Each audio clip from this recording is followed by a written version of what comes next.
मजा उठाई बेईमानी ले छौड़ी मोर बतिया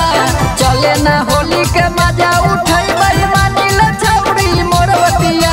चोली रंगाई हो 2 रुपया छौड़ा साया रंगाई पौने 2 रुपया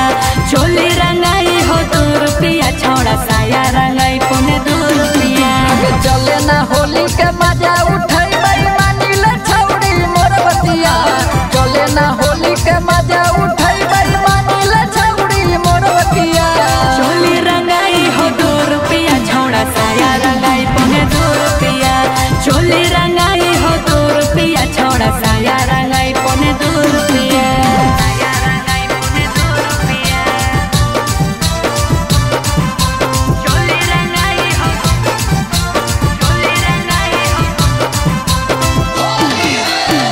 रुपया छौड़ा साया रंगाई पौने 2 रुपया मिक्स बाय शैलेंद्र बाबू। साला बापाया वो हकई छौड़ी होली के परवा रंग दे है चोले साया चले ना हमर घरवा चले ना रे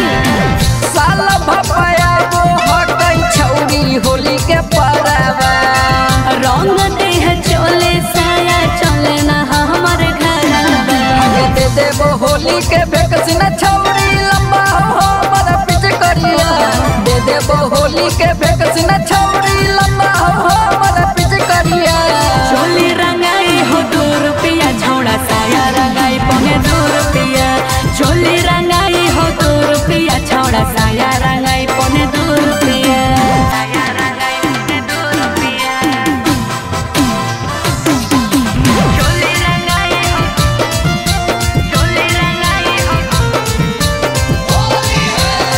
रुपया छौड़ा साया रंगाई पौने 2 रुपया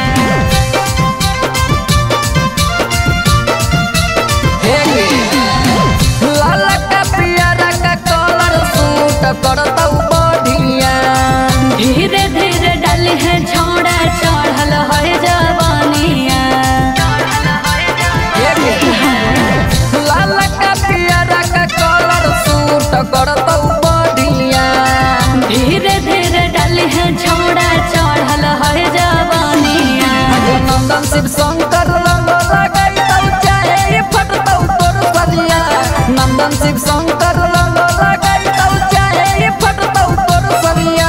चोली रंगाई हो 2 रुपया छौड़ा साया रंगाई पौने 2 रुपया